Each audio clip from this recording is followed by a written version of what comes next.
係啦，我今日遲咗啦，係啦，我都話咗俾你聽，我會遲噶啦今日。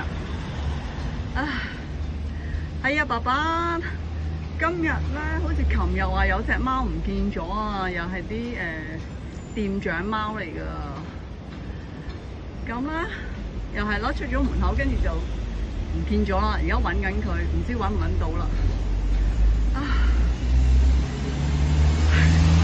但係你咧，我就揾到你咯，因為你已經變咗狼狼貓，咁你就係知道邊度有得食，你就會喺呢度附近咯。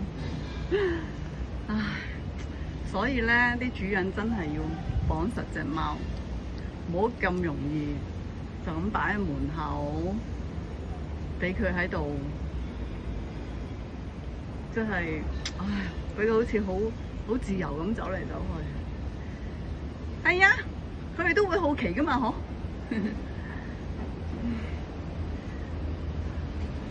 希望你今日食多啲啦，琴日食咗幾啖，食多啲啊，爸爸，知唔知啊？係啊，食啦，係啊，食啦，係啊。食多啲啊！琴日食得少啊，今日食翻多啲啦。佢琴日好搞笑喎，阿哥哥餵佢咧，佢竟然咧冇走出嚟喎，佢匿咗喺第二度，佢唔知係咪有啲行山人士俾咗嘢佢食咧？佢冇理由唔等哥哥嘅，後尾有冇食我就唔知啦。啊，今日好似幾好，不過都唔好讚佢，一讚佢咧，佢就會曳噶啦。